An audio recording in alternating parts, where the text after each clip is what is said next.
Queridos irmãos e amigos da Primeira Igreja Batista em Dourados, tempo de pensarmos no Salmo de número 111. E eu gostaria de propor o seguinte. No verso 1, o salmista fala sobre o reconhecimento congregacional. Aleluia, de todo o coração louvarei o Senhor na companhia dos justos e na assembleia. Então, com base no verso 1, você tem este reconhecimento congregacional acerca do Deus que é o centro da atenção e aquele que é adorado acima de todas as coisas. Do verso 2 ao verso 5, você tem a descrição daquilo que é público em termos de ações divinas. Então, grandes são as obras do Senhor, consideradas por todos os que se alegram por causa delas. Em suas obras a glória e majestade, e a sua justiça permanece para sempre. Ele faz memoráveis as suas maravilhas. Bondoso e compassivo é o Senhor. Ele dá sustento aos que o temem, sempre se lembra da sua aliança. Então aqui o salmista, ele faz uma descrição pública, tendo convidado a congregação para louvar o Senhor Deus juntamente com ele. Há uma recapitulação, um relembrar das coisas que Deus tem feito. E aqui eu quero observar uma distinção, na verdade, duas ideias que se completam. O salmista não está falando apenas de fatos divinos, de um passado distante que pertenceram aos ancestrais, num tempo remoto. Ele fala disto também, mas observe no verso 5, ele dá sustento aos que o temem, sempre se lembra da sua aliança. Ou seja, o salmista relembra o passado, mas este passado tem uma ligação direta com o presente. Ou seja, assim como o Senhor Deus fez coisas belíssimas no passado, Ele está fazendo hoje na vida do salmista, e assim precisa ser em minha vida e em sua vida. As nossas vidas cristãs não podem ser apenas um relembrar de fatos importantes do passado que passam a ficar isolados lá e nada tem a ver com o presente. Caso contrário, a nossa experiência hoje ela é esvaziada de conteúdo. Então nós precisamos desta continuidade histórica na ação de Deus em nossas vidas. Nós olhamos para o passado, relembramos o que Ele fez em nossas vidas ao longo da história do povo dele e ao mesmo tempo conectamos isso com o que Ele tem feito. Então, quais são as realidades, quais são as obras maravilhosas de Deus hoje em sua vida? Você seria capaz hoje de listar uma, duas ou três obras que você julga serem maravilhosas da parte de Deus em sua vida? Eu acredito que nós deveríamos fazer esse exercício constantemente. Por exemplo, relembrarmos de três grandes obras do passado em sua vida, na vida de outros santos, de outras mulheres que serviram ao Senhor ao longo da história, mas ao mesmo tempo três fatos que hoje, neste dia, nessa semana, neste mês, neste tempo atual, tem sido manifestação da obra gloriosa do Senhor. E eu acredito que isso traz ânimo para a alma, e é assim que a vida tem que ser vivida, lembrando do passado e ao mesmo tempo experimentando Deus de maneira renovada a cada dia. Do verso 6 ao verso 9, existe a descrição de uma motivação fiel.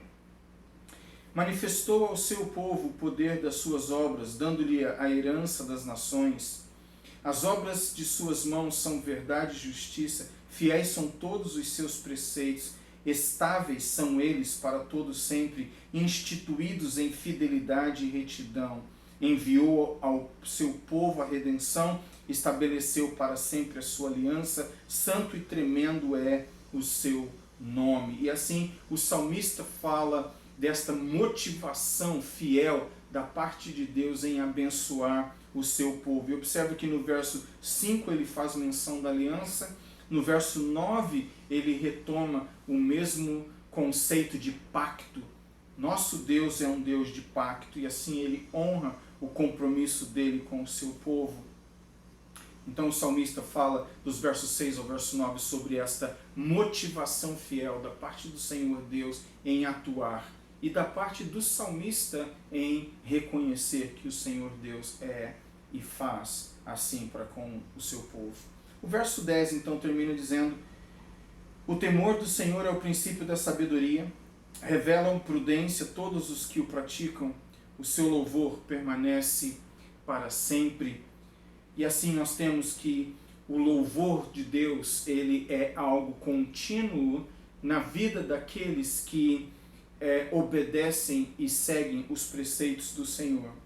E aqui eu quero quebrar um pouco as ideias e dizer que esta ação divina, ela gera privilégios na alma de todo aquele que crê.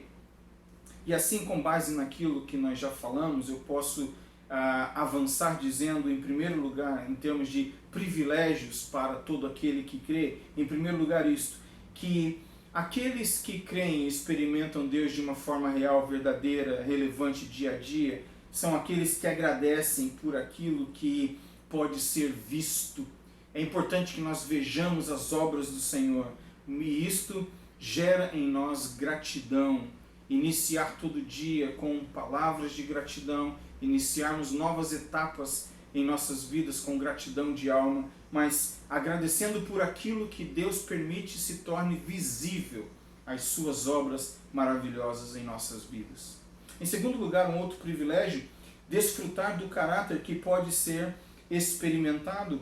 Este Deus que é justo, esse Deus que é verdadeiro, este Deus que é fiel, que é um Deus de pacto, que é um Deus de redenção, Ele que institui os seus preceitos com fidelidade e retidão. Como é bom conhecer um caráter assim em tempos em que caráter parece ser tão raro, tão difícil de se encontrar, especialmente da parte daqueles que exercem influência em nossas vidas ou algum tipo de liderança. E saber que este caráter pode ser conhecido, saber que este caráter pode ser experimentado é bênção sem fim.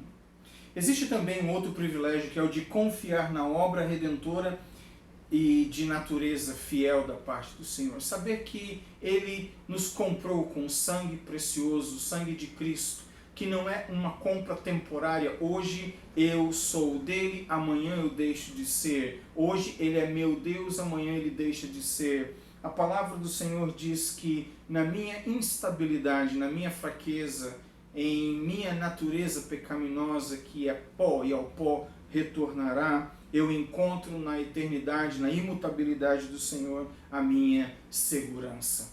E assim eu descanso em saber que mesmo e a despeito das minhas fraquezas, eu tenho no Senhor Deus, nosso Pai Celestial, aquele que é a segurança, aquele que é o caráter sempre o mesmo e que não muda. Então, em quarto lugar, ser sábio em decorrência da obediência.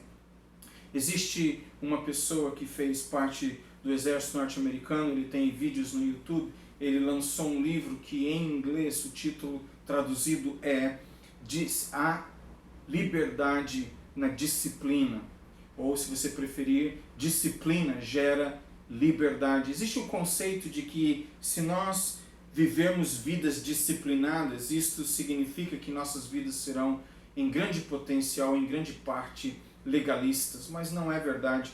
Existe liberdade na disciplina.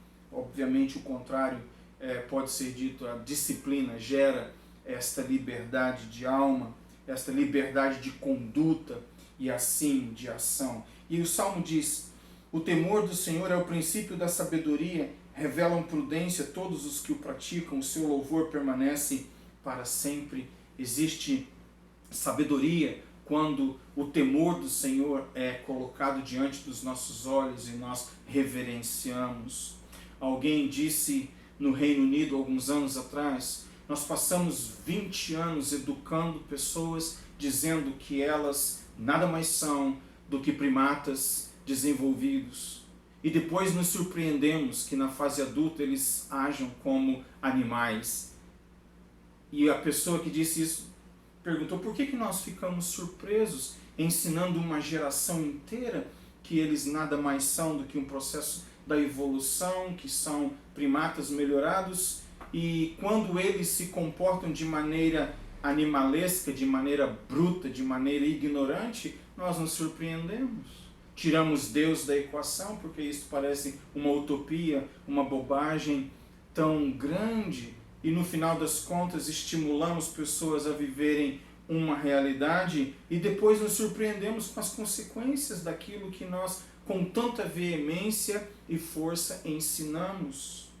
E esta pessoa da Grã-Bretanha, David Paulson, diz: você ensina uma pessoa a viver, a crer que não passa de um animal, e depois se surpreende que ela assim se comporte como um animal. Nós não deveríamos ficar surpresos com certas coisas.